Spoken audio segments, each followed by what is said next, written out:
It's been almost exactly 7 months to the day since Victoria 3 released back in October of last year, and since then, the game has received a number of smaller and larger updates, with a pivotal one being the 1.2 patch a few months ago. With patch 1.3 though, we are also finally getting the game's first DLC, The Voice of the People, seeking to enrich the immersive experience for France in particular. And so, let's take a look at this brand new paid content, and also talk a little about the new free content. And by the way, as only 9% of people watching are subbed to the channel, it would mean so much if you made a simple click and subbed, especially if you love Paradox games and want more Paradox content. I want to make something clear from the get-go. I loved Victoria 3 at launch despite seeing its faults, bugs, and weaker sides. But since October, a lot of stuff has happened under the hood to make the game work better and feel more consistent. And even though I won't go into every detail, I think the changes are worth checking out, even though they're not really anything close to a paradigm shift. That being said, we are here for the new patch and the new DLC, and since the DLC is the paid content right here, I say we dive right into this one first. Voice of the People is Victoria 3's first ever DLC, 7 months after the game's launch, and yet, it is only the proverbial immersion pack. Immersion packs is a term used in Paradox games since I believe the third Rome DLC for EU4, a pack enhancing Russia with new mechanics and events. An immersion pack in the Paradox world is a type of DLC that tends to focus on one nation in particular, although they might include smaller additions for others as well. In Victoria 3, The Voice of the People is such an immersion pack, and as mentioned sets its focus on France. A common complaint surrounding these immersion packs is that they are too small, and at the same time, too expensive. I am generally a fan of immersion packs because I love more flavor, meaning more unique content for particular parts of the world. But in the Voice of the People's case, I very much agree with the criticism, and there sadly is quite a lot of it this time around. And this is because the Voice of the People seems like a micro DLC rather than a true immersion pack. For what amounts to about $15 you get a new and beautiful overlay map, a new blue UI theme, new buildings, new events and new journal entries for France, a mechanic situated around the political evolution of France in this tumultuous era, and importantly, 60 new political agitators, unique historical characters who can sway political movements in whole countries.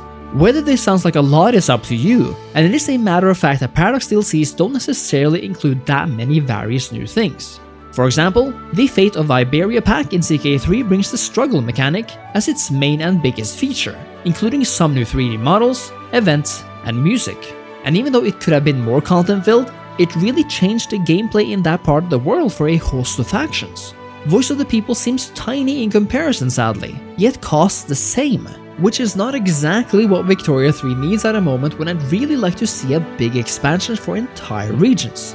But if price doesn't matter, what about the content itself? As someone who very much loves to play France, is this DLC really worth it? Well, as most things Victoria 3, I really like the content that's here. France begins with 2 major new journal entries, the first one detailing the situation of the government.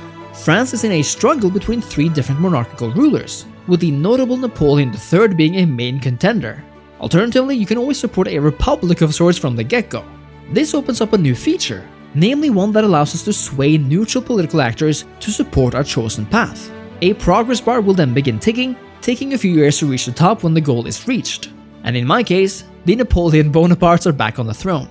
I love the flag change that happens too, really cementing what's happened in the country. The entry continues though, opening up more missions that will see you consolidating your rule, and perhaps even try to retake parts of Napoleon's empire, which again, I'm a big fan of. I do think more attention should have been put towards this dynamic of a new course for France though, because at the moment, it feels like more of a waiting game than an actual struggle and fight for power. And in a way, I think one way to fix it would be to tie it much more to the desires of the various political interest groups. On its own is a great concept though, and if made a bit deeper, I could see this being a government concept that could fit for more than just France. The other entry is all about France's conquests, beginning with Algeria. Algeria is a rather easy part of the world to conquer, even though it's split up into 3 different parts.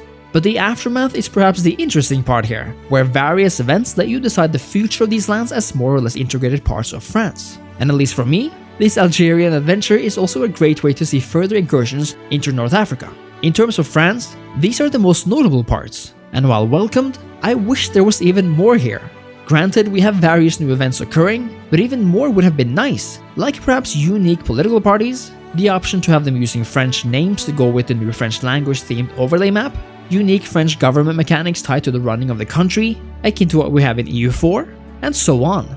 It was, after all, an EU4 immersion pack, Rule Britannia, that introduced a massive and awesome new mission tree system that makes every faction feel that much more unique. And I strongly believe Victoria 3 is owed a similar system, something even deeper than what we have in the journal. As for the Agitators, which actually impact the world to varying degrees, I think they're a really fun addition, but they don't necessarily make themselves immediately seen or impactful. In essence, these Agitators can bring forth wild new ideas that shakes up your country, and I particularly like that they can be used against other countries as weapons of sorts, kinda like what Germany did with Lenin and Russia. Honestly, it's a really interesting mechanic, and I'm happy that it's here to spice up the politics and turmoil mechanics further, especially as it goes hand in hand with the more obvious revolution mechanic with the patch. But I can't say it offers a secret spice or anything that punches above its weight. But here's the thing though, I kinda lied right there.